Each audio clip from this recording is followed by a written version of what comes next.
Alô meus amigos, alô minhas amigas, boa tarde, mais um boletim aqui do canal Rumo ao Nada. Se você ainda não é inscrito, inscreva-se e vá ativando o sininho das notificações.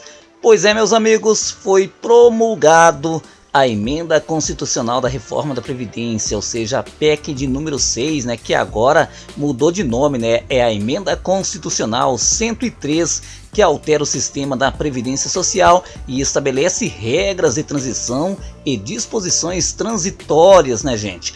Apresentada pelo governo federal em fevereiro, a proposta de emenda à Constituição, a PEC de número 6, tramitou por 6 meses na Câmara e quase 3 meses no Senado. O objetivo da medida, segundo o Executivo, é reduzir o déficit nas contas da Previdência Social. A estimativa da economia é de cerca de 800 bilhões em 10 anos, ou seja, a partir de amanhã, se você for pagar a Previdência Social, se você arrumar um emprego, você já estará sobre a regência da nova Previdência, né, gente? O presidente do Congresso, Davi Alcolumbre, classificou o dia como histórico e considerou a reforma da Previdência como uma das mais importantes alterações feitas na Carta Magna em seus 31 anos de existência. Ele destacou o esforço coletivo dos parlamentares para aprovação da matéria ainda em 2019 e explicou que o Senado, como Casa da Federação, tinha o dever de acelerar a tramitação da proposta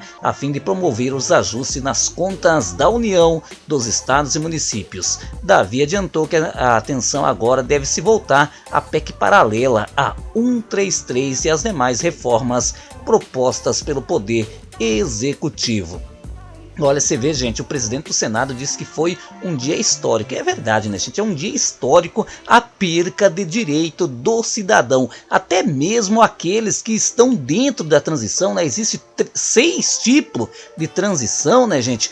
Todas elas o segurado, toda ela o trabalhador vai ter prejuízo, algum tipo de prejuízo. Infelizmente, meus amigos. Olha, voltando à matéria, né? Temos consciência do tamanho da nossa responsabilidade. O Senado e a Câmara estão construindo um caminho para unirmos as forças do parlamento com a participação do governo federal para realizarmos também uma reforma tributária que o grande beneficiado, né, será o povo brasileiro, ponderou, né, o presidente do Senado. O presidente da Câmara, Rodrigo Maia, disse que o Congresso concluiu um ciclo importante a respeito de um tema decisivo para o futuro do país. Ele ponderou que a emenda constitucional 103, né, aliada a outras reformas como a tributária, reduz a desigualdade ao taxar mais quem ganha mais. Maia disse que o parlamento precisa ter coragem para enfrentar esses temas, porque o país não pode continuar a crescer com base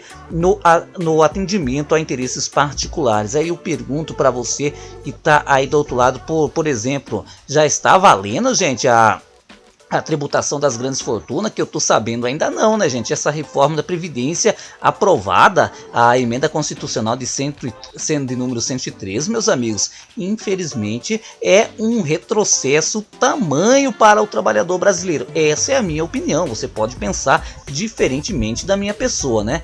Todos nós precisamos entender que a reforma da Previdência é a primeira de várias neste objetivo.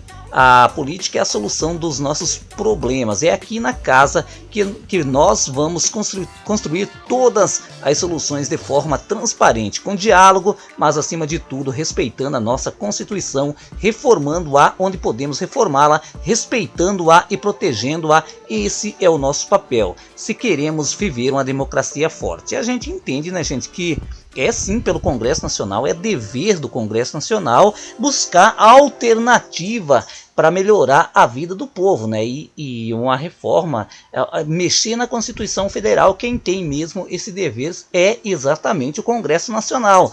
Mas, né, eu acredito que na maioria dessas reformas, quem acaba perdendo é o povo. Foram preparados 5 exemplares da emenda destinada ao Senado, à Câmara, ao Supremo Tribunal Federal, à Presidência da República e ao Arquivo Nacional, né, do próprio Senado e Câmara. O relator da matéria na Comissão de Constituição e Justiça, o senador Tássio Gereissati, né, destacou a importância da medida. Ele classificou o tema como um dos mais difíceis, embora fundamentais para nortear os caminhos do país. Tasso elogiou o grupo do governo que deu apoio à elaboração do relatório, as assessorias do Senado e da Câmara, bem como os funcionários do seu gabinete e a presidente da CCJ, né, senadora Simone Tebet, do MDB do Mato Grosso do Sul.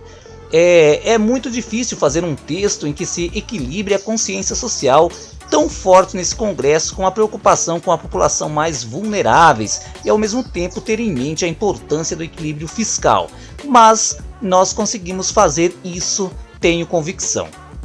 O deputado Samuel Moreira, do PSDB, né, que foi relator lá na Câmara, disse que a emenda constitucional 103 contribui para a justiça social e corrige injustiça, na medida em que 62% dos aposentados ganham até um salário mínimo e 85% dos aposentados ganham até 2 salários mínimos, ou seja, a grande parte da população brasileira ganha em torno de 1 a 2 salários mínimos, né? Todos os brasileiros, especialmente esses, precisam de um sistema da previdência forte, seguro e justo.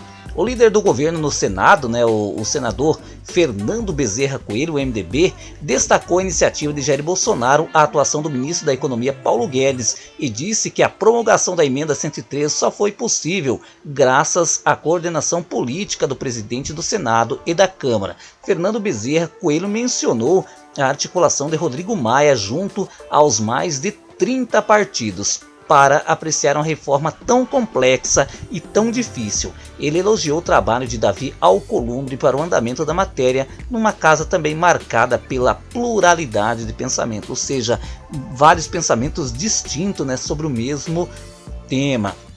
Quero registrar aqui a participação dos relatores que puderam dar um toque do equilíbrio entre a responsabilidade fiscal e a seguridade social, mantendo as conquistas vivas da Constituição de 1988, mas atendendo aos reclamos de uma economia pressionada pelos indicadores demográficos, por um déficit crescente da Previdência e pelo crescimento veloz da dívida pública nacional. Hoje, aqui nós o coroamos com a promulgação desse instrumento que, com certeza, marca um novo momento da história do país. No meu entender, um novo momento de pobreza. É isso talvez que ele quis dizer. O líder do MDB, senador Eduardo Braga, do Amazonas, disse que o sacrifício exigido de todos os brasileiros com a reforma tem o mérito de evitar o colapso fiscal da Previdência, garantindo um sistema mais sustentável. Segundo ele, a expressão-chave que norteou o trabalho do Congresso foi a responsabilidade com o Brasil e os brasileiros. O senador Roberto Rocha, do PSDB do Maranhão, reconheceu o empenho do presidente do Senado e da Câmara, bem como dos líderes partidários para a promulgação da emenda. Segundo ele, além de promover justiça, a medida vai garantir a sustentabilidade fiscal da Previdência Social. No entanto, Rocha ponderou que não é apenas a reforma da Previdência que vai resolver o problema do país. Engraçado, né, meus amigos? Vocês lembram que no governo do senhor Michel Temer, todo mundo dizia, fazer a reforma trabalhista, o Brasil volta nos eixos, o emprego volta quase que instantaneamente. Daí fizeram a reforma da Previdência, da reforma trabalhista, aí sentou-se à mesa apenas os empresários e deixaram o trabalhador de lado. Não que não devia fazer reforma da Previdência, que lembrando que ela era bastante da trabalhista, né? Lembrando que ela era bastante antiga, né? Era preciso atualizá-la. Só que sentou-se à mesa apenas o patronato, né? Daí o governo viu que não era bem isso, né? Daí falou, não, vamos fazer o teto de gasto, né? Vamos congelar os investimentos por 20 anos no país, tá? Não resolveu. Aí falou, não. Daí depois, né, veio aquelas investigações em cima do Michel Temer, não conseguiu aprovar a reforma da Previdência, que era até pior do que essa que foi aprovada, né? Daí o presidente Bolsonaro falou, não. O Paulo Guedes, eu lembro, gente, no começo do ano, olha, fazer a reforma da Previdência, o país volta aos trilhos do crescimento. Daí, né, gente, agora tá aprovado, né? Ou seja, a emenda constitucional de 103 já passou a valer, né? Se amanhã você arrumar um emprego, se amanhã você achar um dinheirinho para começar a contribuir com a Previdência Social, você vai já ter que começar a dançar conforme a música, né? Ou seja, já as regras totalmente diferenciadas, no meu entender, onde o cidadão vai pagar um alto preço. Mas só que a questão que não quer calar, será mesmo, gente, que essa reforma da Previdência vai resolver a situação? Porque eu acredito que não é bem assim, né? O governo deu um passo bastante importante com aquela MP que eu até acabei de fazer um vídeo, onde vai incentivar a geração de emprego, né, para empregar pessoas entre 17 a 29 anos de idade, né, gente? Isso é bastante importante. São políticas nesse sentido que tem que se fazer, e fazer campanha para que o povo entenda a importância de contribuir com a Previdência Social, né? Mas enfim, preferiram fazer a reforma da Previdência, agora não tem como voltar atrás, né? Virou lei. Espero que resolva a situação, mas pelo visto já estão mudando o discurso, né? Não, só a reforma da Previdência não vai dar certo, vai precisar fazer a reforma trabalhista. Eu não sei, gente. Eu tenho meus pés, como diz, eu tenho o meu pé atrás com a questão da emenda constitucional 103, porque eu tenho medo dela não resolver o problema social brasileiro e, pior de tudo, fazer com que afunde ainda mais a situação do país. Mas essa é uma opinião exclusivamente minha, né? Você que está aí do outro lado pode pensar totalmente diferente do que eu penso, então comente aí se agora que nós estamos, digamos assim, sobre a regência de um novo sistema previdenciário brasileiro, será que o país vai voltar de fato a crescer novamente, a gerar renda, a gerar emprego, a gerar benefício social à população brasileira? Comente aí, um abraço e até a próxima.